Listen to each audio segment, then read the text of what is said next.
কি হিম্মত! আমাকে চিনিস? আমাকে চিনিস? খালি সামনে আমার দল ক্ষমতাত গেলে তো যে বলবে আমার দল ক্ষমতায় যাবে, আজকে রাত্রে আল্লাহ তার কোনো দোয়া কবুল করবে না।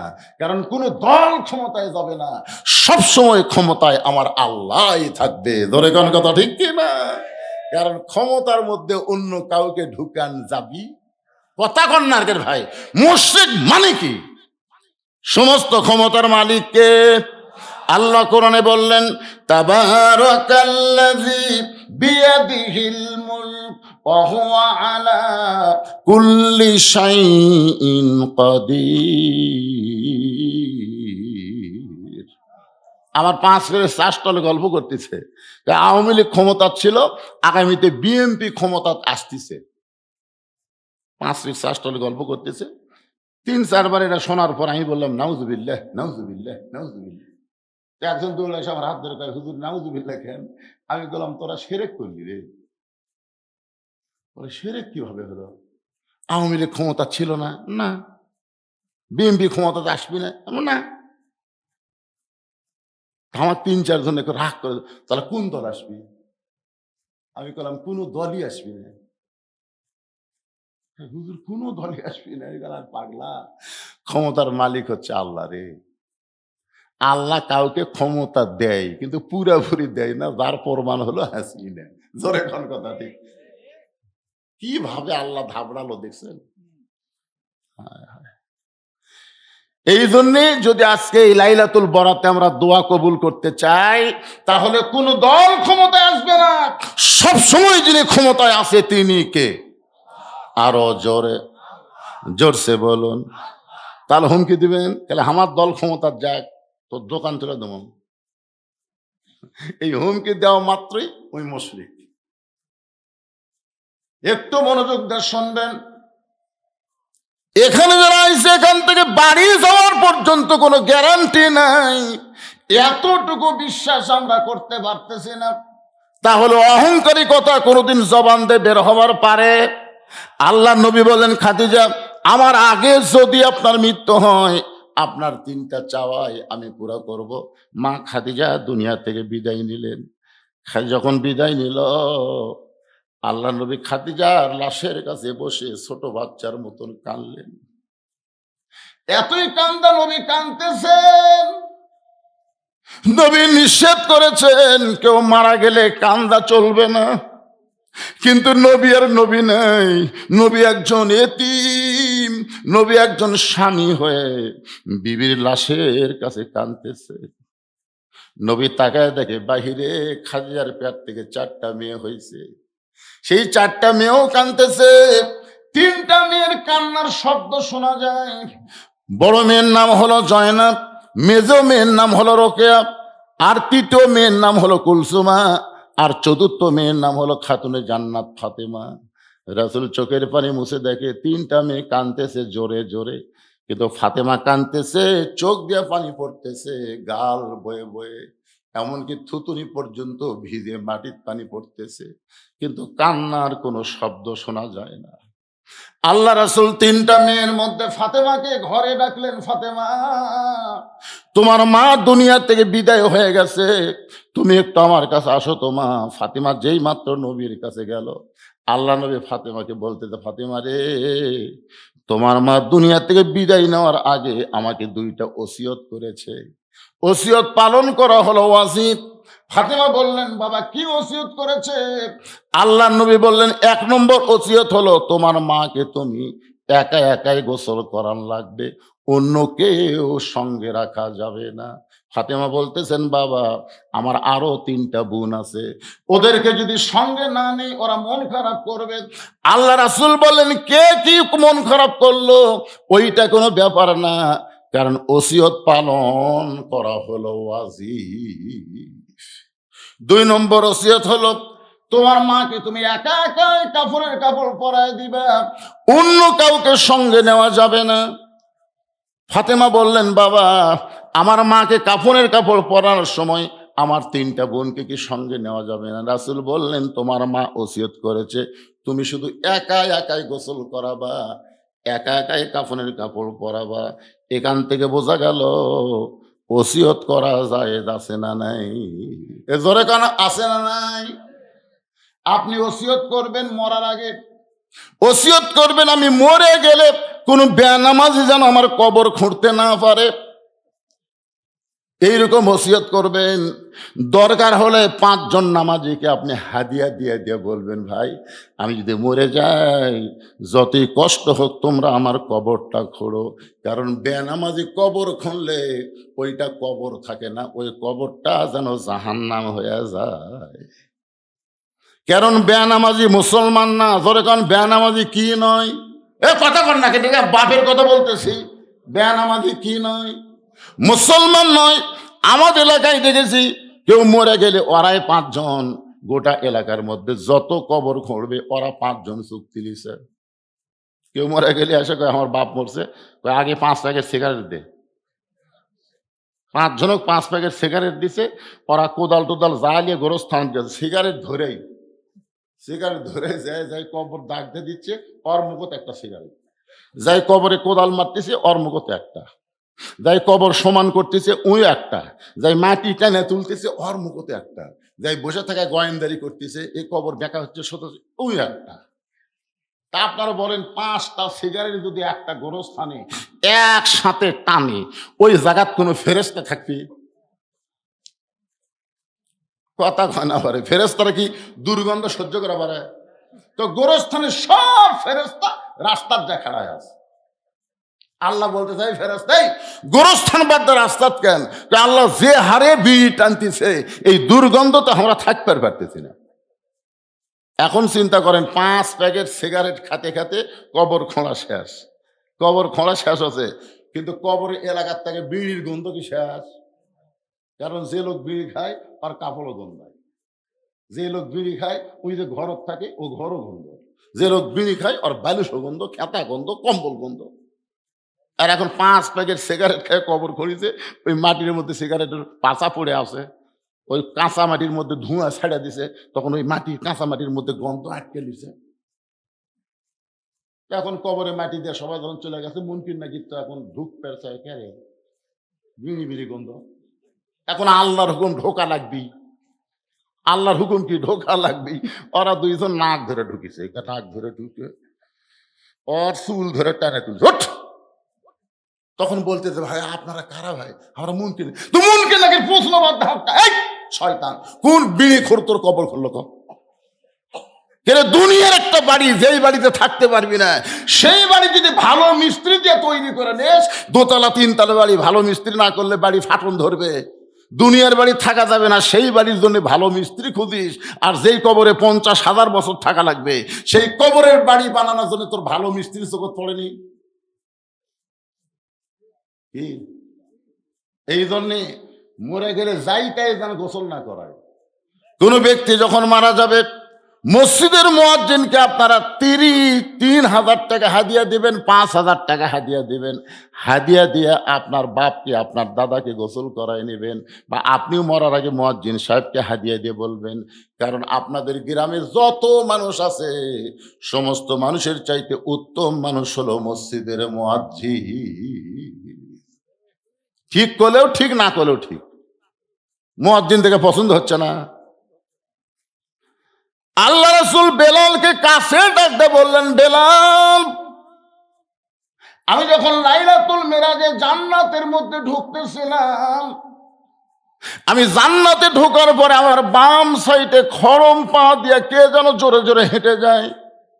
আমি নবী চমকে গিয়ে বললাম, জিবরাইল, যেই জান্নাত এখন পর্যন্ত কেউ দেখে নাই, আমি নবী জান্নাতের মধ্যে ঢুকলাম, কিন্তু আমার বাম সাইড দিয়ে কে হেঁটে হেঁটে যায়? জিবরাইল বলে, নবী গো, আপনি হলেন ইমাম আর ওইটা হলো মুয়াজ্জিন। আল্লাহ রাসূল মেরাজ করে ফিরে আসার পরে বেলালকে বললেন, বেলাল, ও বেলাল, আমি তোমাকে জান্নাতের মধ্যে দেখলাম, তুমি আছো মক্কায়, এখান থেকে জান্নাতে কেমনে গেলে?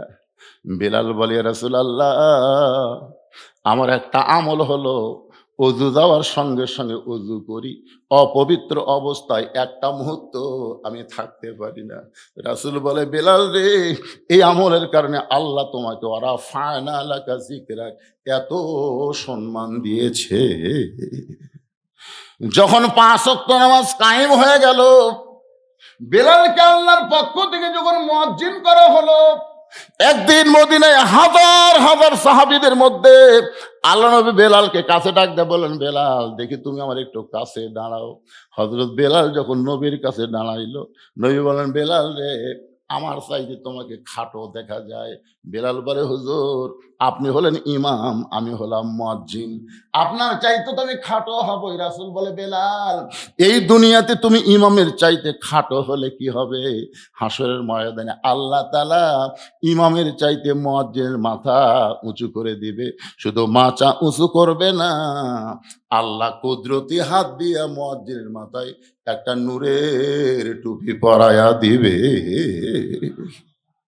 তাহলে আপনি মারা গেলে আপনার লাশটা মুয়াজ্জিন গোসল করে দিবে।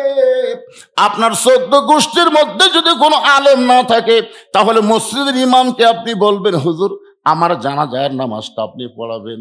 যার পাশে আপনারা 5 ওয়াক্ত নামাজ পড়েন, সে যদি জানাজার নামাজ পড়ায়, অসুবিধা আছে?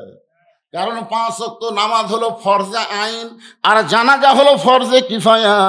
মসজিদের ইমামকে দিয়া আপনারা জানাজা করে নেবেন, মুয়াজ্জিনকে দিয়ে গোসল করায় নেবেন, আর যারা 5 ওয়াক্ত নামাজ পড়ে তাদের দ্বারা আপনারা কবর খোঁড়া নেবেন। কোনো বিড়িওয়ালা বেনামাজি যেন চান্স, সবাই বলতেছে না, খালি মরিয়া দেখেন। বিড়িওয়ালারা কবর খুঁড়লে কি হবি, খালি মরিয়া দেখেন, না মরলে তো দেখতে পাবেন না। আমি আজকে লাইলাতুল বরাতে আপনাদেরকে সতর্ক করার জন্য বলে দিলাম। আল্লাহ রাসূল বলেন, ফাতেমা তোমার মা ওসিয়ত করেছে, এখন তোমার মাকে তুমি গোসল করাবার যাও। নবীর কলিজার টুকরা ফাতেমা যাওয়ার সময় বলে, বাবা আমার মা আমার মধ্যে এমন কি দেখলো বাবা, যেটা দেখার পরে অন্য 3টা মেয়েকে ওসিয়ত না করে আমার ব্যাপারে ওসিয়ত করলো। আল্লাহ রাসূল বলে, ফাতেমা তাহলে তুমি যদি শুনতে চাও শোনো। একদিন গভীর রাত্রে আমি তাকায় দেখি তোমার মা খিলখিল করে হাসতেছে। আমি বললাম, খাদিজা আপনি কি পাগলি হয়ে গেলেন নাকি, আপনি এমন করে কেন হাসতেছেন? খাদিজা বলে, রাসূলুল্লাহ আমাদেরকে আল্লাহ একটা কন্যা সন্তান দিছে, আপনি কি তাকে চেনেন? আল্লাহর নবী বলেন, খাদিজা আমাদেরকে আল্লাহ 4টা কন্যা সন্তান দিছে। খাদিজা বলে, হুজুর অন্য 3টা মেয়ের কথা আমি বলতেছি না, আমাদেরকে আল্লাহ একটা মেয়ে সন্তান দিছে, আপনি কি তাকে চিনেন? রাসূল বলে, খাদিজা সেই মেয়েটার নাম কি? খাদিজা বললেন, হুজুর আমার কলিজার টুকরা ফাতেমা। আল্লাহ রাসূল বলেন, খাদিজা জয়নাব তোমার পেট থেকে হয়েছে, রোকেয়া তোমার পেট থেকে হয়েছে, কুলসুমা তোমার পেট থেকে হয়েছে, ফাতেমাও তোমার পেট থেকে হয়েছে। অন্য 3টা মেয়ের কথা না বলে তুমি ফাতেমার কথা কেন এমন করে বলতেছো? খাদিজা বলে, নবী গো আপনি হলেন বাবা, আপনি কিছুই বুঝবেন না। কোন সন্তান কেমন এইটা বাবা বলতে পারে না, এটা জানি তার মা। জোরে কান না সুবহানাল্লাহ। বাবা কেন বুঝতে পারে না? কারণ বাবা আনন্দে মাতিয়া, সাগরে ভাসাইয়া, আনন্দে মাতিয়া, বুঝতে পারতেছেন গানটা, বুঝতে পারতেছেন? বাবা আনন্দে মাতিয়া, এটার নাম হলো সাগরে ভাসাইয়া, সেই যে চইলা যায় খবর লয় না, মাজন ধরিয়া উদরে কতই কষ্ট করে, মাজন ধরিয়া উদরে কতই যতন করে, 10 মাস পরে পায় প্রসবের বেদনা, এমন দরদি ভবে কেউ হবে না আমার মা গো। এই যে সামনে রমজান মাস আসতেছে, আবাদ পুকুর কালো পর্দা দিয়ে ভিতরে কাম সারবি। আমাকে এক ছেলে কয়, হুজুর 11 মাস আমার খিদা কম, কিন্তু রোজার চাঁদ উঠলে এতই খিদা লাগে। কোন তো হুজুর কারণ কি? আমি বললাম, তোর মা বেঁচে আছে, এটা আছে তো মায়ের কাছে যা। তো আর মাও কেমনে জানবে? আরে পাগল তুই এমন কেন হলি, এটা আমি হুজুর জানি না তো তোর মাও জানে। ওই যাই মা জিজ্ঞেস করছে, মা আমার 11 মাস খিদা কম, রোজার মাসে এত খিদা বেশি কেন? মা বলতেছে, এই সর্বনাশ করছে তোর দাদি। তুই যখন পেটের মধ্যে ছিলি রমজান মাসে, তোর দাদি আমাকে কইছে, বৌমা খবরদার এবার রোজা থাকতে পারবা না, আর রোজা থাকলে পেটের বাচ্চা শুকে যাবে। তাহলে তোর দাদির কথা মতো রোজা না থাকে আমিও খাসি, তুইও পেটের মধ্যে খাসু রে। এই যে রোজার মাসে তোর পেটের মধ্যে খাওয়া শুরু হচ্ছে, তো বাইরে এসে তুই রোজা থাকতে পারবো? কি মনে করতেছেন? পেটে বাচ্চা নিয়ে মা যদি নামাজ পড়ে, রুকুর থেকে মা যখন সেজদায় যায়, পেটের মধ্যে বাচ্চা দোমড় খায়। 4 মাসের 5 মাসের বাচ্চা পেটের মধ্যে দোমড় খায়। ফেরেশতা বলে, আল্লাহ দেখো তোমার বান্দি নামাজ পড়তেছে, পেটের বাচ্চার কষ্ট হয় না। আল্লাহ বলে, তোরা সাক্ষী থাক, যেই মা পেটে বাচ্চা নিয়ে নামাজ পড়তেছে, মা শুধু একা নামাজ পড়তেছে না, পেটের বাচ্চাকেও নামাজি বানায়া দিচ্ছে। কি মনে করতেছেন? এই যে ঘুরতিছে, খাড়া হয়ে আছে, এমনি এমনি জায়গা নেই হুজুর, জায়গা করবেন। আবার এ বছর ওয়াশোনা শেষ হতে আগামী বছর দাওয়াত দিতেছে, একই জায়গা করবি, জায়গা বাড়াবি না। এ বছর 100 বরাত দিকে লোক কম, আগামী বছর আর 100 বরাত হবি না। আমার কান ধরে আমি তৌবা করছি, এই সবে বরাত বুঝবো কি করে ভাই? 1 বছর আগে দাওয়াত দেয়। এটা যদি বাংলা ইংরেজি হয় তারিখ ঠিক হয়, কিন্তু আরবি তারিখে প্রতি বছর 10-11 দিন কম বেশি হয়। হয় কি হয় না? কোন হয় কি হয় না? অনেকে আমার ভাইকে বলছে যে হুজুর আক্কেল নাই, হুজুর 100 বরাতের দিন দাওয়াত দিল। কে রে পাগলা, 1 বছর আগে দাওয়াত দিল, হুজুর কি করে আক্কেল পাবি রে? তা আজকে রাতে মাহফিল হয়ে কি খারাপ হচ্ছে? পবিত্র রাত, আপনারা বুঝতেছেন 2 শ্রেণীর মানুষকে আল্লাহ শুধু মাফ করবে না, তাছাড়া সব মানুষকে, মুসলমান মুমিনকে আল্লাহ মাফ করবে। 1 নম্বর হলো যারা মুশরিক, 2 নম্বর যারা হলো গীবতখোর, যারা হিংসাকারী। এই 2টা শ্রেণীর মানুষ ছাড়া সবাইকে আল্লাহ আজকে রাতে মাফ করে দিবে। ধরে কারো সুবহানাল্লাহ। আল্লাহর বান্দার একটু মনোযোগ দিয়ে শুনবেন। আমার মায়েরা যারা পর্দার অন্তরের, ওরা খালি চিন্তা করতেছে উম্মে সালমার সঙ্গে নবীর বিয়া কখন হবে, সত্য পুরা করে। কি গুণ মা, আজকে সেই গুণের ওয়াজ আপনাদেরকে শোনা লাগবে। মায়ের একটু মনোযোগ দিয়ে বসবেন।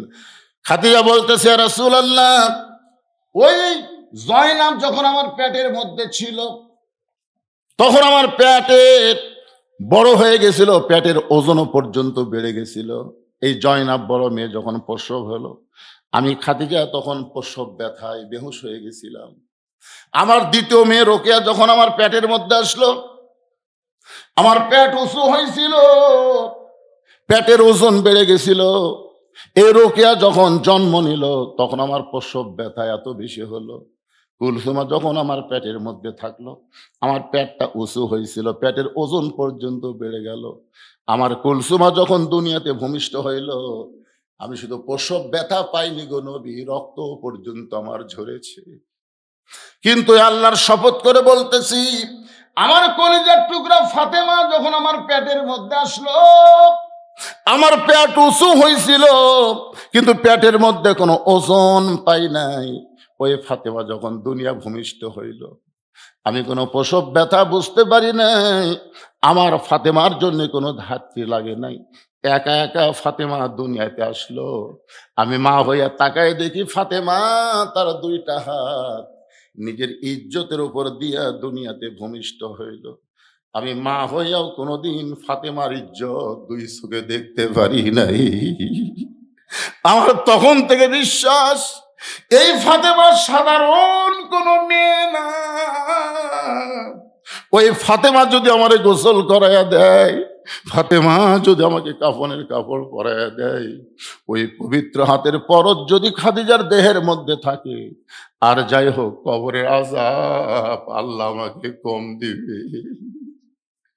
সর্বপ্রথম ঈমান গ্রহণ করেছে, জান্নাতের 1 নম্বর মহিলা হওয়ার পরেও কবরকে নিয়ে এত টেনশন, এত চিন্তা করতেছে। নবীর মেয়ে ফাতেমা এবার মাকে গোসল করানোর জন্য ঘরের মধ্যে ঢুকলেন। মা খাদিজারে নিজের মেয়ে গোসল করায়া দিয়া যখন আল্লাহর নবীর কাছে এসে বললেন, বাবা মাকে গোসল করায় দিয়েছি, এখন মাকে কাফনের কাপড় পরাতে হবে। আল্লাহ নবী আস্তে করে গিয়া ওই যত্ন করে রাখা জুব্বাটা ওই জুব্বাটা বের করে এনে ফাতেমার হাতে দিয়ে বললেন, মা, এই জুব্বাটাই তোমার মাকে কাফনের কাপড় হিসাবে পরাইয়া দাও। ফাতেমা চোখের পানি বের করে বলে, বাবা, মক্কার দোকানে কি নতুন কোনো কাপড় নাই? নতুন কোনো কাপড় না দিয়া এই পুরাতন জুব্বা কেন দিচ্ছেন বাবা? আমি শুনেছি আমার মায়ের মুখে, আমার মা যখন মক্কার সব চাইতে ধনবতী রমণী ছিল, আপনি তখন ছিলেন মক্কার সব চাইতে গরিব। আপনি অনাথ ছিলেন, আপনি এতিম ছিলেন। আমার মাকে আপনি ধনী রমণীকে বিয়ে করলেন। আমার মায়ের যত সম্পদ ছিল সব আল্লাহ রাস্তায় দান করে দিল। এরপরেও কি বাবা আপনি মক্কার দোকান থেকে নতুন কোনো কাপড় দিবার পারলেন না? এই পুরাতন জুব্বা কেন দিচ্ছেন বাবা? মা মরে যাওয়ার সঙ্গে সঙ্গে মায়ের প্রতি কি আপনার দয়া কমে গেল?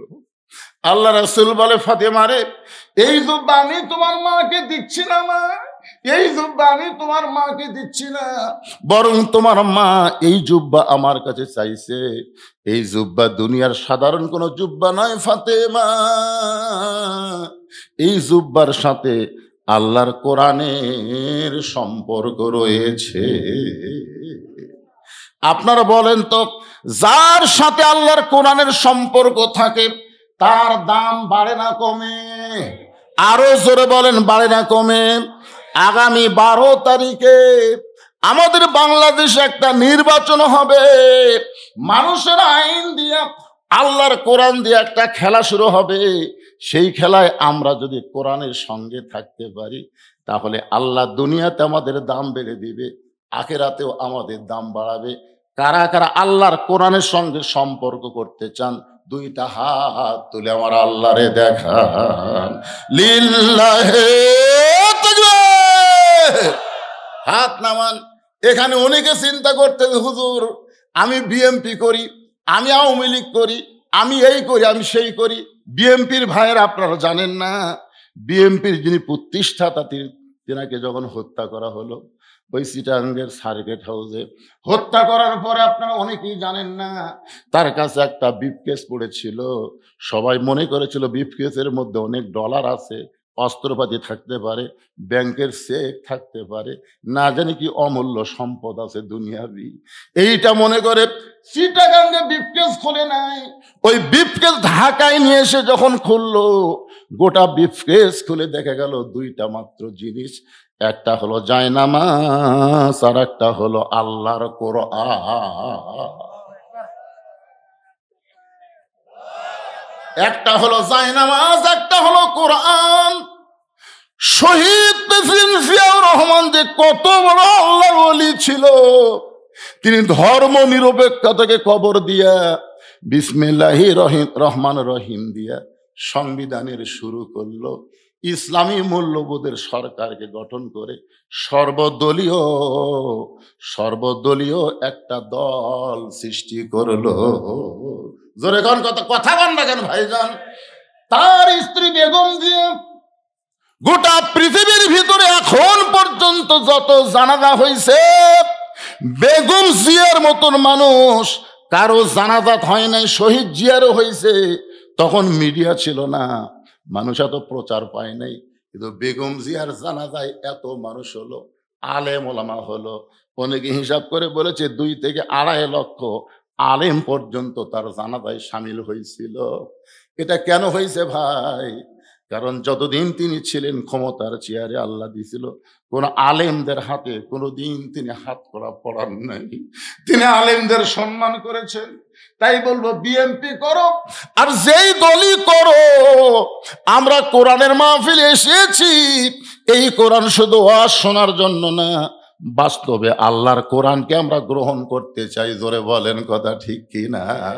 কোরআনের সঙ্গে সম্পর্ক রাখলে তার দাম বাড়ে না কমে? একই গাছের কাঠ দিয়া 3টা জিনিস বানাইছে, একই গাছের কাঠ দিয়া 3টা জিনিস বানাইছে। একটা হলো সোফা, একটা হলো খাট, আর একটা হলো রেহাল। একই গাছের কাঠ দিয়া 3টা জিনিস বানালো। আপনারা বলেন তো, খাটের সাথে মানুষের সম্পর্ক, খাটের দাম বাড়বে না? সোফার সাথে মানুষের সম্পর্ক, সোফারও দাম বাড়বে না, কিন্তু রেহালের সাথে আল্লাহর কোরআনের সম্পর্ক, যার কারণে রেহালের দাম আল্লাহ বাড়াইয়া দিল। এরকম তাকের উপরে কোরআন শরীফ আছে রেহালে, বুঝছেন? কাঠের রেহালের উপর কি আছে? কিন্তু কোরআন শরীফ লিবার যে হঠাৎ ভুল বশত রেহাল পায়ের কাছে পড়ছে, ইচ্ছা করে ফালাইনি, ভুল বশত পড়ছে, ওই রেহাল তুলে 3 বার চুমা খাচ্ছে। রেহাল বলতেছে, কে রে খাট, এ সোপা, একই গাছের মধ্যেই তো আমরা 3 জন, আমি পায়ের কাছে পড়ে গেছি, আমাক তুলে 3 বার চুমা খেলো, তোর কে 2 জনের খবর কি? খাট বলতেছে, ভাই আমাকে লাত্তানার জন্যই বানাচ্ছে রে। সোফা বলতেছে, আমাকে লাত্তি খাওয়ার জন্য। তাহলে কি বুঝলেন? মানুষের সাথে সম্পর্ক রাখা যাবে না, মানুষের আইন মানা যাবে না, মানুষের সংবিধান গ্রহণ করা যাবে না, আল্লাহর কোরআনের সাথে সম্পর্ক রাখতে হবে। জোরে বলেন কত ঠিক? মনে করেন না হুজুর একটা দলের ওয়াজ করতেছে, দলের কিরে, আমরা মুসলমান, কথা কন না কেন? আপনাকে এই যাত্রাপুর মসজিদে এই গ্রামে বিএনপি থাকতে পারে, আওয়ামী লীগ থাকতে পারে, জাতীয় পার্টি থাকতে পারে, জামাত থাকতে পারে, তাবলীগ থাকতে পারে না? কিন্তু মুয়াজ্জিন আযান দিলে যারা নামাজ পড়ে, তারা কি আলাদা আলাদা মসজিদ খোঁজে না একই মসজিদে যায়? আমি তো নিজের চোখে দেখছি, আওয়ামী লীগ, বিএনপি, জাতীয় পার্টি সবাই কাঁধের সাথে কাঁধ মিলাই কাতার সোজা করতেছে। যদি ভুল বশত আওয়ামী লীগ 4 আঙ্গুল সামনে যায়, বিএনপি হাত ধরে টান দেয়। কি কাতার জিনিস না? আপনারা কোন তো কোনোদিন আওয়ামী লীগ রাগ করবে টানবে কেরা? এই জন্য মসজিদের মধ্যে গিয়ে সব দল ভাঙ্গা আমরা যদি এক কাতার হওয়ার পরে আল্লাহর কোরআনের মাহফিলে এসে আমরা সব দল ভাঙ্গা এক দল হবার পারবো না ভাইজান? আবার কি ব্যাকা হয়ে শুনতেছেন নাকি? এতগুলো মরদ মানুষ কথা কয় না, খালি মেয়ে মানুষ শুনবার চলে চিল্লা উঠলো হনি। আমাকে এলাকায় 2 দল মানুষ খুবই আস্তে কথা কয়। একদল হলো মেয়ে মানুষ, জোরে কথা কইলে পর্দার খেলাপ হয়। আর একদল হলো চোর, এই চোরেরা জোরে কথা কয় না, ধরা পড়ার ভয়। তা আমার সামনে কি মেয়ে মানুষ আছে? আমার সামনে কি চোর বসে আছে? তাহলে আসতে কন কেন? এবার একটা স্লোগান দেওয়া লাগবে, দেখি আপনারা কি রকম সাজে আসেন। গলা খাকারে দেন। আগে স্লোগান দেওয়ার আগে আয়াতটা তেলাওয়াত করব, বুঝছেন? আয়াত ছাড়া আবার স্লোগান দিলে কেউ হুজুর এটা পালো কুটি। আয়াতটা হলো, অনুনাজ্জিলু মিনাল কুরআনি মা হুয়া শিফাউ ওয়া রাহমাতুল লিল মুমিনিন।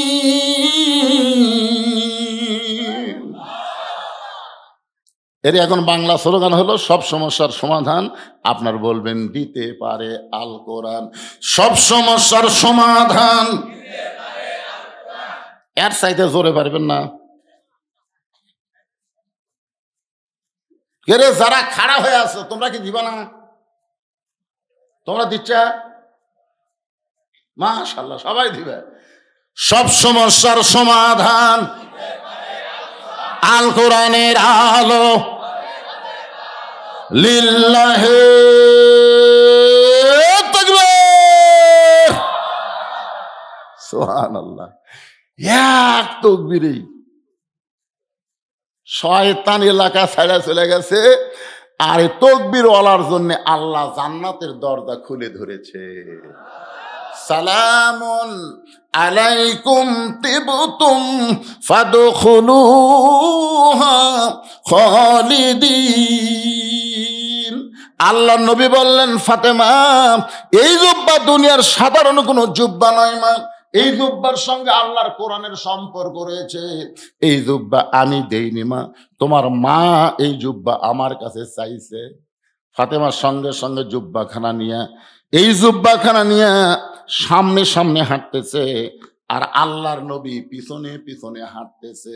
আল্লাহ কোরআনে বলেছেন, আমার নবী যখন রাস্তা চলবে তখন নবীর সামনে কেউ যাবার পারবে না। আমার নবী যখন কথা বলবে, নবীর কথা শেষ না হলে কেউ নবীর মুখের উপর কথা বলতে পারবে? কথা কয় না কেন? এটা কি আমার কথা না আল্লাহর কোরআনের কথা?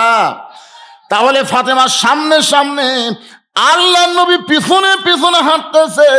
ফাতেমা এই জুব্বা নিয়ে খাদিজার ঘরে ঢোকার জন্য সামনে সামনে, আর নবী পিছনে পিছনে হাঁটতেছে। এখানে কি আল্লাহ নবী ইচ্ছা করে কোরআনের আইনকে অমান্য করলো নাকি?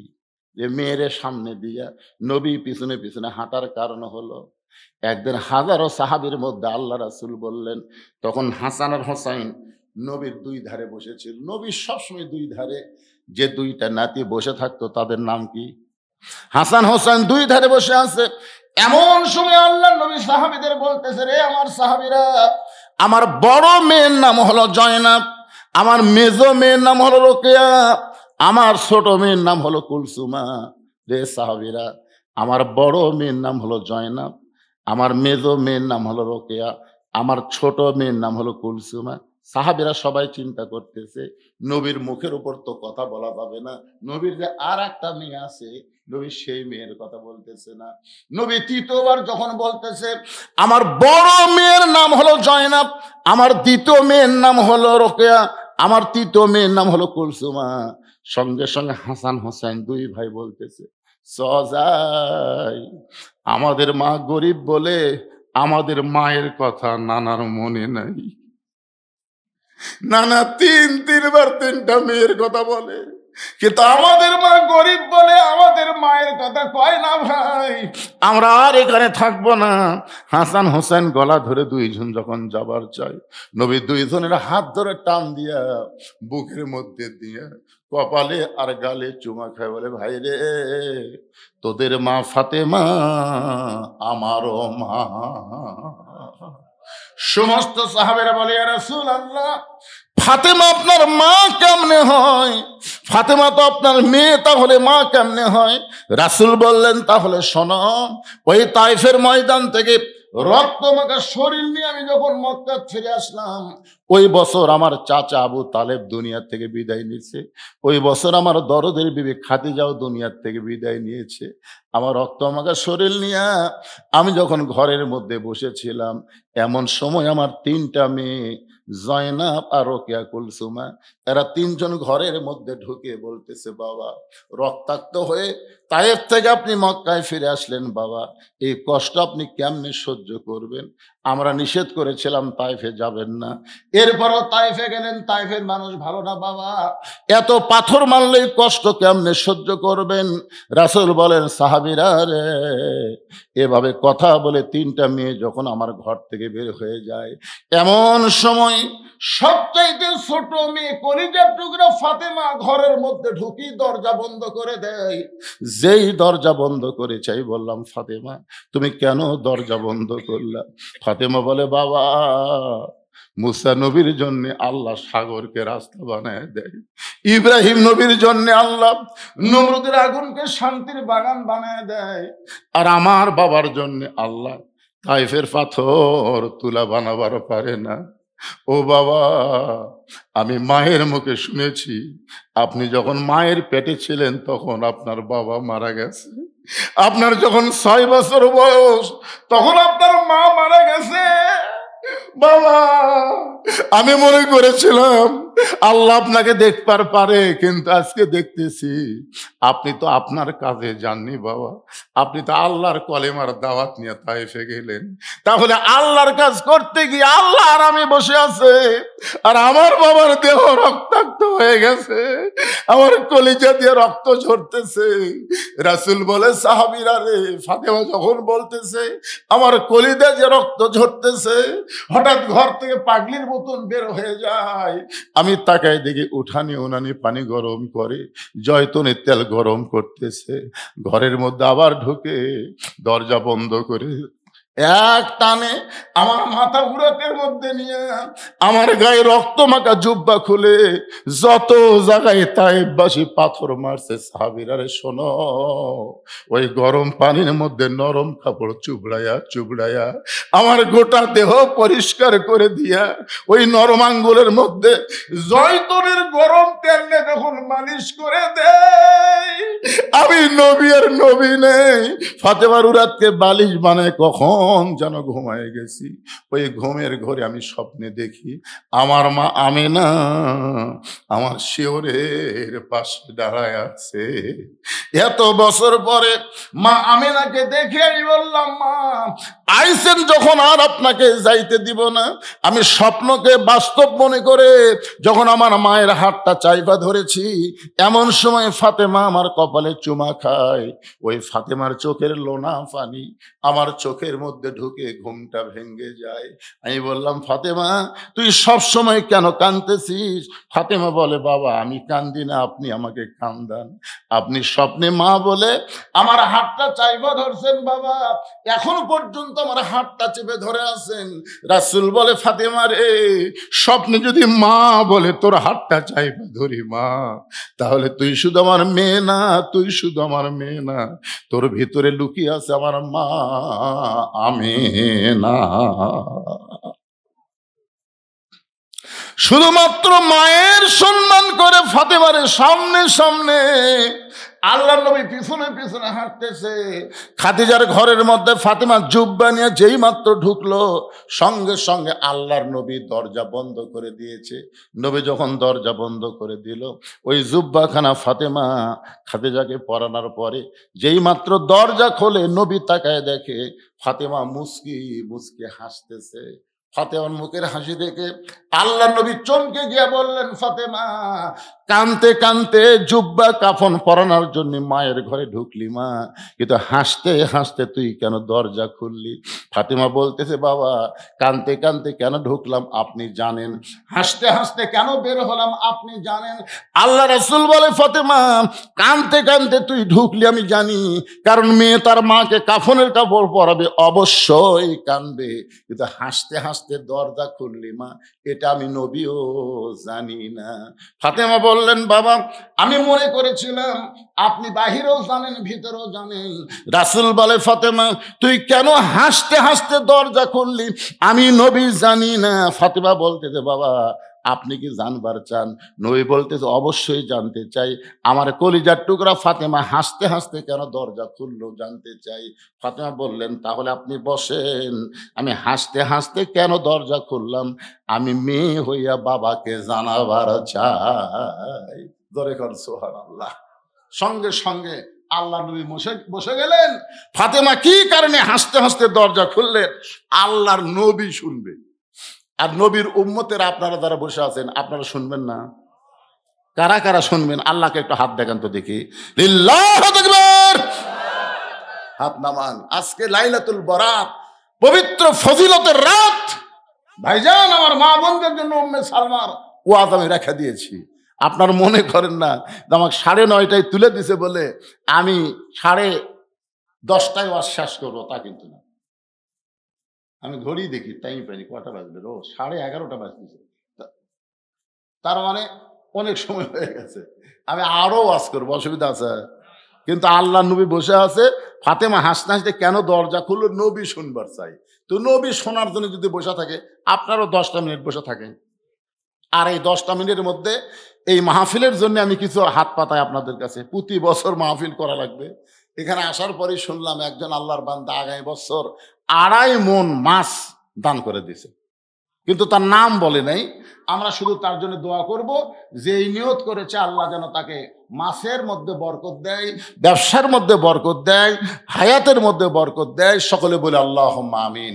এখানে এমন কোন আল্লাহর বান্দা আছেন যে হুজুর আগামী বছর এই সালে সব মাহফিল হবে, তার জন্য আমি 1 বস্তা চাউল দেবো? 1 বস্তা চাউল দেওয়ার একটা লোক হাত তোলেন যে হুজুর এই সালে সব মাহফিলে আমি 1 বস্তা চাউল দেবো, আমি 2 বস্তা চাউল দেবো। বস্তা 2 রকম আছে, একটা 25 কেজি, একটা 50 কেজি। আপনাকে উল্লেখ করে দেওয়া লাগবে 25টা দিলে না 50 কেজিটা দিলে। হ্যাঁ, কে 25 কেজি দিবে? নাম কি? এই গ্রামের লোক মরছে কেরে? লিল্লাহু আকবার। আজিজুল ইসলাম দামুয়া থেকে এসে 25 কেজির 1 বস্তা ধরে বলেন মারহাবা, লিল্লাহু আকবার। আপনাকে যাত্রা চাচা নবী বসে আছে, চাচা নবী বসে আছে, তা লাগবি ঠেলা পারিস তো। তখন ওই সকালে বিদায় নেবো, মুড়ি টুড়ি মাকে খিলে আমার কয় হুজুর এখন আপনি যাবেন? কি করো ভাই, এখন যাই। তখন ওরা 2-3 জন হাত পিছনে ঠেলে, মুন্ডে ঠেলে, ঠেলতে ঠেলতে 2-1 দিন চালু হয় না, এতই ঠান্ডা হয়ে গেছে, চালু তখন হয় না। এই ভাঙ্গা হুন্ডা লাগ দাওয়াত দিয়ে যাবি না রে, আর হুন্ডা ঠেলতেই কাম সারা। আর যদি চালু হয় ভট ভট ভট চালু হয়। আমি সেই সময় থেকে ওয়াজ করতেছি, বুঝলেন? আমি সারা জীবন যত টাকা কামাই করছি, যারা দাওয়াত দিবার যায় তারা যায় নিজের চোখে দেখে আসে 12 শতক জায়গার থেকে 235 শতক জায়গার উপরে মসজিদ, মাদ্রাসা, ইতিমখানা, কমপ্লেক্স, সাইদি হুজুরের কনফারেন্স হল এবং মহিলা মাদ্রাসা 3 তলা। একটা টাকাও কারো থেকে দান সাদকা নেওয়া হয় না। সমস্ত টাকা হলো আপনারা ওয়াজের পরে যা দেন এইটা দিয়ে আমি এগুলো তৈরি করি। কারণ ওসমান গনির জীবনী পুরো দেখছি। আল্লাহ নবী ওসমান গনি ডাক দেব, ওসমান, আল্লাহ তোমাকে কত সম্পদ দিয়েছে তুমি হিসাব জানো? ওসমান গনি বললেন, ইয়া রাসূলুল্লাহ, আমাকে আল্লাহ যত সম্পদ দিয়েছে এই সমস্ত সম্পদ যদি গুদামে রাখি, এই গুদামে তালা দিয়ে ওই তালার চাবি টানতে একটা উট হিমশিম খায়, তাহলে কতগুলো গুদাম, গুদাম ভর্তি মাল, গুদামে তালা দেয়া ওই তালার চাবি টানতে একটা উট হিমশিম খায়। রাসূল বলে, ওসমান, আল্লাহ যদি তার সমস্ত সম্পদ ফেরত চায় তুমি কি করবা? এই কথা শোনার সঙ্গে সঙ্গে ওসমান গনি মারছে দৌড়। সাহাবীরা বলতেছে, রাসূলুল্লাহ, এই কথা শুনে ওসমান গনি দৌড় মারলো ভয়ে না কি জন্য? রাসূল বলে, তদন্ত না করে কোনো কথা বলা যাবে না। কিছুক্ষণ পরে সাহাবীরা সবাই নবী সহ তাকায় দেখে ওসমান গনি ওই চাবি বহনকারী উটটা রশি ধরে টেনে টেনে নবীর কাছে এনে বলতেছে, ইয়া রাসূলুল্লাহ, শুধু গুদাম নয়, গুদামের মাল নয়, গুদামের তালা এবং গুদামের চাবি বহনকারী উটটাও পর্যন্ত আমি আল্লাহকে দিয়ে দিলাম। সঙ্গে সঙ্গে নবী বলেন, আল্লাহ, ওসমান সব কিছু তোমাকে দিয়ে দিল। ওসমান তো নিজের জন্য কিছুই রাখলো না। আল্লাহ বলে, হাবিব, কে বলে ওসমান নিজের জন্য কিছু রাখে নাই? ওসমান নিজের জন্য আল্লাহ এবং নবীকে রেখেছে। একজন মুসলমানের জন্য আল্লাহ নবী ছাড়া অন্য কিছু দরকার আছে? আর পকেটের টাকা থেকে আপনি দিচ্ছেন না, না দিলেন না দেন, জাগা মতো টাকা ঠিকই যাবি। কি কোন টাকা থাকবি, হয় ডাক্তার খাবি, না হয় ইরির ধান লাগাবেন, মরা শীষ ভরাবি, খালি খালি ওষুধ মারবেন। আর আজকে খালি দান করেন, আর সদকাতু তারুদ্দুল বালা, দান সদকা করলে বালা মুসিবত আল্লাহ সব দূর করে দিবে। এবার এ ওয়াজ শোনার পরে একটা বস্তা চাউল দেওয়ার লোক নাই, এই সাইটে একটা লোক নাই। রফিকুল ইসলাম 5, আপনার একটা কবেন তো গোপন থনকে, রফিকুল ইসলাম 5 কেজি রসুন করবে দান। আল্লাহ রফিকুল দানকে আল্লাহ কবুল করেন। আল্লাহ নেক নিয়ত নেক আশা পুরা করেন, আল্লাহুম্মা আমিন। কে দিল? তা আপনাকে এই মাহফিলের সভাপতি, সেক্রেটারি, মাহফিল কমিটির সভাপতি নাই, সেক্রেটারি, কেশিয়ার, সদস্য, সেটাকে আগে দিছে না পরে দিবি?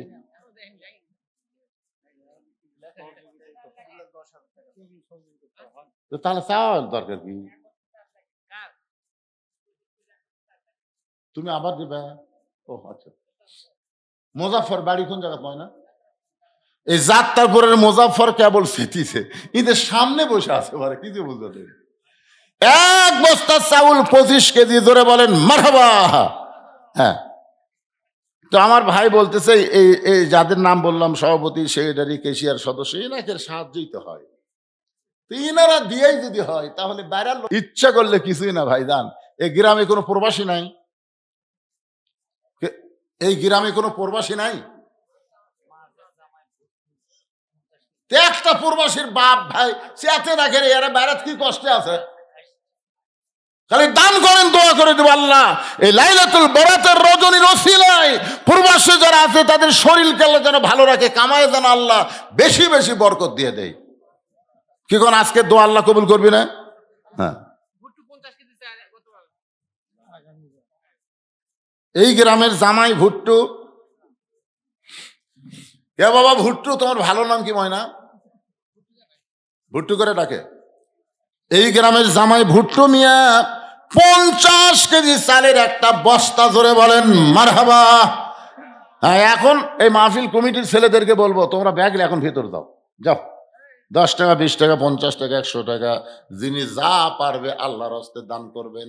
দানকারী গো পিতা মাতা, সুখে রাইকো কবরে, নূরের টুপি পরা ইয়া, উঠাবেন রোজ হাসরে।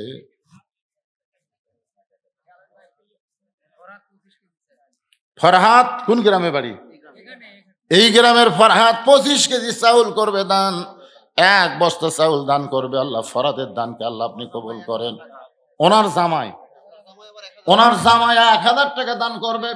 আল্লাহ জামাই শ্বশুর মেয়েরা দান করলো, শ্বশুর 1 বস্তা চাল আর জামাই 1000 টাকা। এই ছেলেবেলাই দৌড়াদৌড়ি করিস না বাবা, টাকা লিয়া তারপর লড়ে তো। এই সবাই দেন, সবাই দেন, 10 টাকা 20 টাকা 50 টাকা। আজকে পবিত্র রাত ভাই দান, এ রাতের দিকে খেয়াল করেন, ভাগ্য রজনী, পবিত্র রাতে সবাই দান করবেন, দান থেকে মাহরুম হবেন না। অল্প হোক বেশি হোক যা পারবেন দিয়ে দেবেন। আমার মায়েরা যারা পর্দার অন্তরে বসে আছেন, মা আপনাদের কাছেও আদায় হবে, মায়েদের কাছে আদায় কি করবে রে? মায়েরা দান করবে বিশেষ, ওখানে লোক আছে।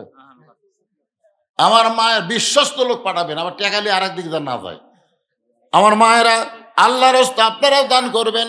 আজকের পবিত্র রাতে বাপমা যাদের মারা গেছে, বাপমা রোহের মাগফিরাতে ইমান আলী 25 কেজি চাল করবে দান। ইমান আলীর দানকে আল্লাহ আপনি কবুল করেন। আল্লাহুম্মা আমিন। লিল্লাহি তাকবীর। আজকের মাহফিলের সম্মানিত সভাপতি সাহেব 10,000 টাকা ধরে বলেন মারহাবা। এটা মাহফিলের সভাপতি না মাহফিল কমিটির? মানে 2 কমিটির আপনি। আজকে মাহফিলের সভাপতি আপনি না, আবার এই যে মাহফিল কমিটি তার, আপনি কি দিচ্ছেন? আপনি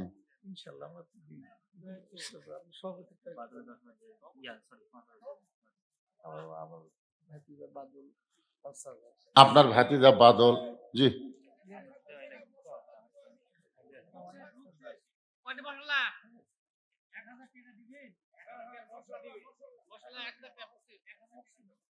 ওনার বাড়ি তো বিদেশি করছে। ও আপনার ছেলে বিদেশে আছে? কোন দেশে আছে বাজার?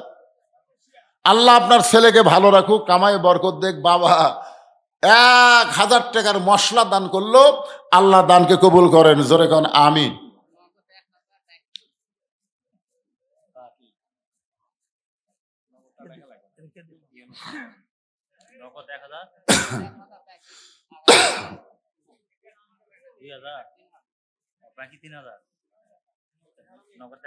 দেন, নগদ থেকে কেটে দেন। ইউনুস আলী নগদ 1000, আগামী বছরের বাকিতে 3000 টাকা করছে দান। ইউনুস আলীর দানকে আল্লাহ আপনি কবুল করেন। আল্লাহুম্মা আমিন। কে যেন দিল 5000 টাকা, সেটা বলেন না। বাদল এই গ্রামেরই নাকি? এই পিছনে বাড়ি বাদল, আমার ভাইজানের ভাতিজা। ভাতিজা যদি 5000 দেয়, চাচা কি দেওয়া লাগবে ওরা আন্দাজ করেই হয়ে যাবে। ভাতিজা 5000 টাকা দান করেছে। বাদলের দানকে আল্লাহ আপনি কবুল করেন। আল্লাহুম্মা আমিন। কি কন, তার নাম কন। আগামীবার যত লবণ লাগবে বাবা জামাই, এই প্যাকেট লবণ দিও, এই গরু খাওয়া দান দিও না। গরু খাওয়া লবণের মধ্যে বালু বেশি থাকে, দরকার নাই। আগামী বছরের তবারক পাকাতে যত লবণ লাগবে এই গ্রামের একটা জামাই দান করবে আল্লাহ। সে জামাইয়ের নাম কি? জালাল। জামাইয়ের দানকে আল্লাহ আপনি কবুল করেন। আল্লাহুম্মা আমিন। আগামী বছর যত হলুদ লাগবে, হলুদ দেওয়ার একটা লোক নাই যে হুজুর তবারক পাকাতে যা হলুদ লাগবে আমি সব দিয়ে দেবো। একটা লোক দাঁড়ান, হলুদ হলুদ হলুদ। হাত তুলবার চা তোলে না, তুলবার চা তোলে না।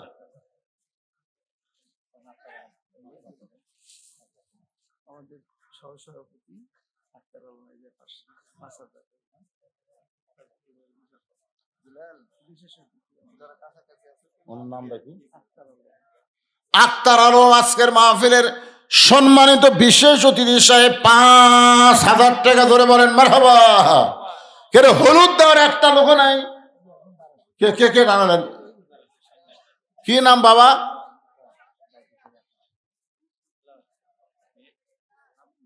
কোন গ্রামের? সেকেন্দার বুঝলাম, গ্রামের নাম কি? মারিয়া।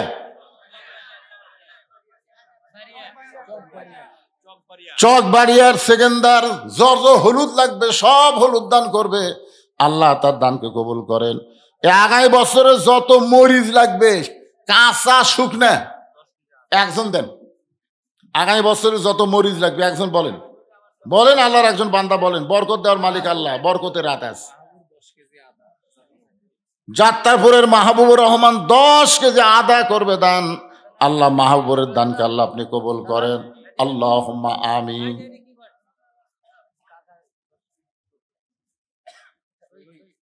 শহীদ শহীদ 10 কেজি সরিষার তেল করবে দান। আল্লাহ শহীদের যাত্রাপুরের শহীদের দানকে আল্লাহ আপনি কবুল করেন, আল্লাহুম্মা আমিন।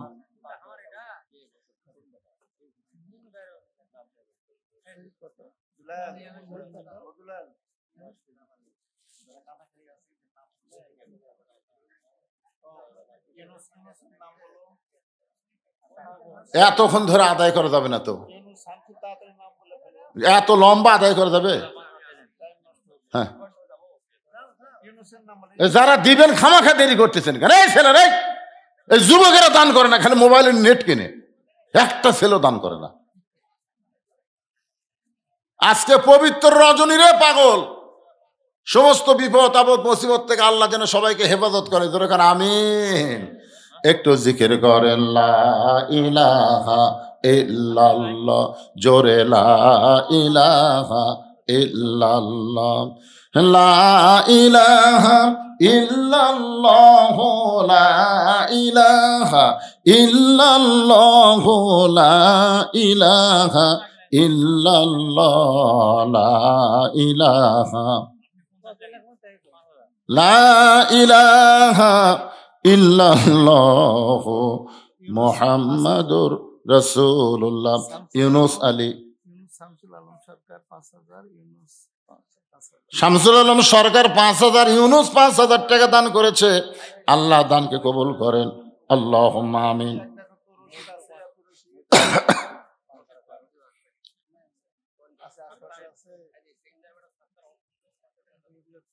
আচ্ছা ঠিক আছে, এগুলো সব আপনার লেখেন।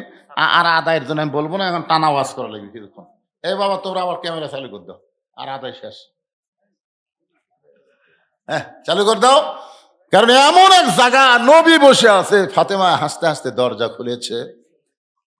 ফাতেমা বলতেছে, বাবা, হাসতে হাসতে দরজা খোলার কারণ হলো আপনার জুব্বা নিয়ে যখন আমার মাকে পড়াতে গেছি, আমার মাকে যখন জুব্বা পরাতে গেছি, এমন সময় ইয়ানজুরু বিনুরিল্লাহ, আমি নূরের চোখে তাকায় দেখি আমার মায়ের শরীরে আল্লাহ তাআলা জান্নাতের পোশাক পরায়া দিছে।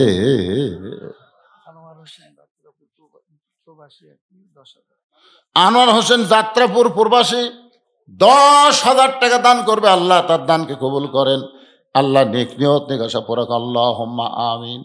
সঙ্গে সঙ্গে আল্লাহ নবী বসা অবস্থায় মাটিতে এরকম একটা থাবা দিয়া চিৎকার করে কান্না করলেন। ফাতেমা বলতেছেন, বাবা, আমার মায়ের শরীরে আল্লাহ জান্নাতের পোশাক পরায় দিছে, এইটা শোনার পরে আপনি এমন করে কেন কাঁদতেছেন? রাসূল বলে, ফাতেমা, এই কান্না কোনো কষ্টের কান্না নয়, এই কান্না হলো আমার জীবনের আনন্দের কান্না। ফাতেমা, তুমি জানো না, সর্বপ্রথম আমাকে নবী বলে যিনি স্বীকার করেছে, দুনিয়ার কেউ যখন আমাকে নবী বলে স্বীকার করে নাই, সর্বপ্রথম আমাকে যিনি নবী বলে স্বীকার করেছেন তিনি হলেন তোমার মহিয়সী মা, আমার বিবি খাদিজা। আমার বিশ্বাস, আপনি এগুলো লেখেন, এগুলো লেখেন। বিদ্যুৎ 5,000 টাকা প্রবাসী দান করেছে। আল্লাহ দান, এতক্ষণ ধরে আমি ঘ্যাঙ্গালাম, তখন দিল না, কেবল ওয়াজ টান মারছি, এখন আবার শুরু করতেছে। আপনাকে লেখাথন, সময় লেখাথন দেখি, একটু মনোযোগ দেন। আল্লাহ রাসূল বলতেছেন, ফাতেমা, সর্বপ্রথম আমাকে নবী বলে যিনি স্বীকার করেছে তিনি হলেন তোমার মা, আমার বিবি। আপনি বলেন তো, বউ হইয়া নবী বলে স্বীকার করা, এটা কি চারটিখানির কথা? আমি যত বড়ই বক্তা হই আপনাদের কাছে হতে পারি, কিন্তু আমার বইয়ের কাছে, কারণ আমার সবকিছু জানে আমার বউ।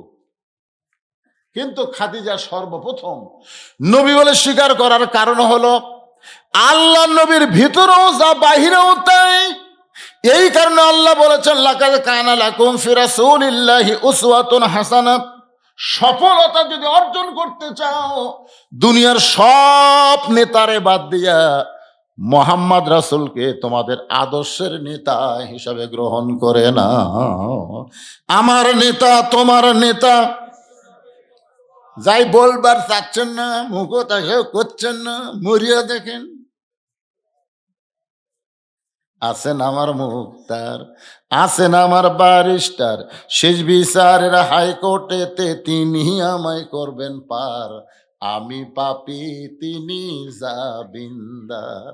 আল্লাহ যখন হাকিম হয়ে আমাকে আসামি বানায় বিচার শুরু করবেন, ওই সময় আমাদের নবী উকিল হয়ে, ব্যারিস্টার হয়ে আল্লাহর কাছে আমাদের পক্ষে উকালতি করে আমাদেরকে সুপারিশ করে জান্নাতে পৌঁছায়া দিবে।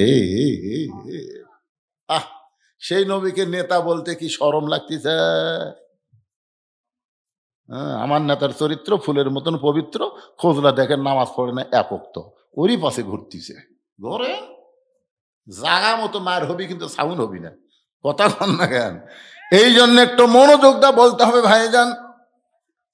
আল্লাহর নবী নিজের হাতে খাদিজাকে কবরের মধ্যে নামায় দিচ্ছেন, দুই চোখের পানি গাল বয়ে টপ টপ করে পড়তেছে। আবু বকর রাদিয়াল্লাহু বলে, রাসূলুল্লাহ আপনি যদি এমন করে কাঁদেন তাহলে আমরা কেমনে সহ্য করব? রাসূল বলে, আবু বকর এই খাদিজাকে কবরে নামানোর সময় আমার বারবার অনেক কথা মনে হয়। কতদিন, কত রাত্রেবেলা কলেমার দাওয়াত দিবার বাড়ি থেকে বের হয়ে গেছে। আবু বকর শোনো, কোনদিন সে রাত একটা হোক, দুইটা হোক, তিনটা হোক, তখন তার ঘড়ি ছিল না। আমি যখনই বাড়ির কাছে দরজায়, সঙ্গে সঙ্গে খাদিজা দরজা খুলে দেয়। রাসূল বলে, খাদিজা কোনদিন আপনাকে ডাকা লাগলো না, কোনদিন আপনাকে ডাকা লাগলো না, শুধুমাত্র দরজার কাছে আসা মাত্রই দরজা খুলে দেন, আপনি কি ঘুমান না? খাদিজা বলে, রাসূলুল্লাহ আপনি যখন কলেমার দাওয়াত নিয়ে বের হয়ে যান, মক্কার কাফেরেরা আপনার সঙ্গে খারাপ ব্যবহার করে, আপনাকে গালমন্দ দেয়। আপনি যাওয়ার পরে আমি দরজার কাছে নাকটা লাগায়া আমি দুই হাত তুলে মাওলার কাছে বলি, আল্লাহ গো আমার নবীকে তুমি আবার কাছে আবার ফিরাইয়া দিও। ওগো আল্লাহর নবী শোনেন, আপনি যখন দরজার কাছে আসেন আমারে ডাক দেওয়া লাগবে কেন? আপনি হলেন মেশকাম্বর, আপনার দেহের সুগন্ধ আমার নাকে লাগে, আমি সঙ্গে সঙ্গে দরজা খুলে দিই। রাসূল বলে, খাদিজা তাহলে আপনি কি ঘুমাবেন না? খাদিজা বলে, হুজুর আমি ঘুমাতে চাই আপনাকে সঙ্গে নিয়ে, আমার বুকের উপর আপনার মাথা রাইখা আমি ঘুমাবার চাই। আমি সেই দিন একলা একলা ঘুমাবো যেদিন আমার মরণ হবে। রাসূল বলে, আবু বকর রে,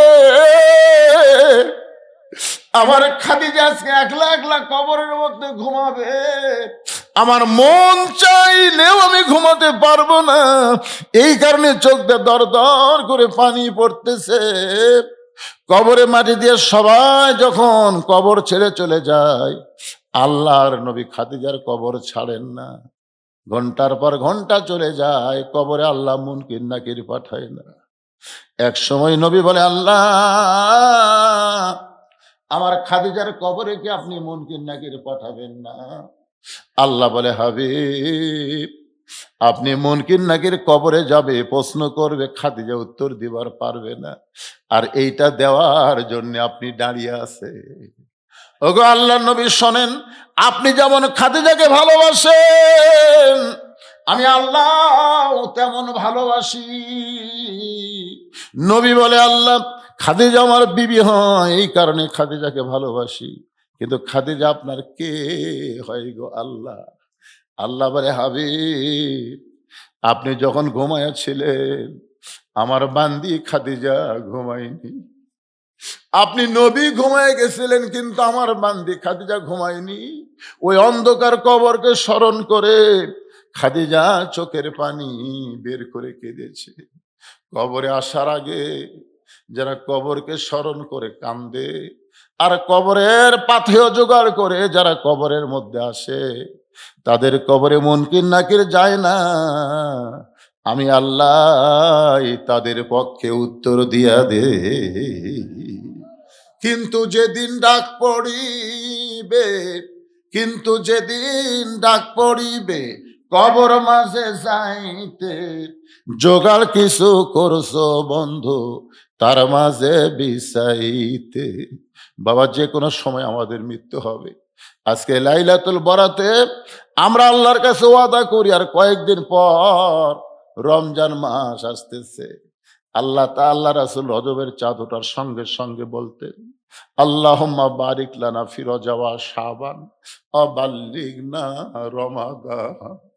আমাদের রজব শেষ হয়ে গেল, শাবানের লাইলাতুল বরাত আজকে চলতেছে, আর কয়েকদিন পর রমজান মাস আসবে। আল্লাহ, আজকে পবিত্র রাতে তোমার কাছে দোয়া করি, রমজান পর্যন্ত আমাদের হায়াতকে তুমি বাড়ায়া দাও। আল্লাহ, রমজানের রহমত, রমজানের মাগফিরাত, রমজানের রাহমাত আমাদেরকে দান করো। এই কোরআন নাজিলের মাস রমজান মাস, শুধু কোরআনের ওয়াজ শুনবো না, কোরআন মোতাবেক যেন আমরা চলতে পারি, এমন একটা ইমানি শক্তি আল্লাহ আমাদেরকে দান করে দাও। উম্মে সালমা বলতেছে, ইয়া রাসূলুল্লাহ, আমার 3টা শর্তের মধ্যে 1 নম্বর শর্ত হলো আপনি যে আমাকে বিয়ে করবেন, আপনি বিয়ে করার পরে আমি আপনার বউ হব। কিন্তু আল্লাহর নবী শোনেন, আমার স্বামী আবু সালামা একজন আপনার সাহাবী। আবু সালমা যে আপনার সাহাবী ছিল, আল্লাহ কোরআনে বলেছেন, রাদিয়াল্লাহু আনহুম ওয়ারাদু আন যালিকা লিমান খাশিয়া রাব্বা। নবীর সাহাবী যারা বিনা হিসাবে জান্নাতি তারা।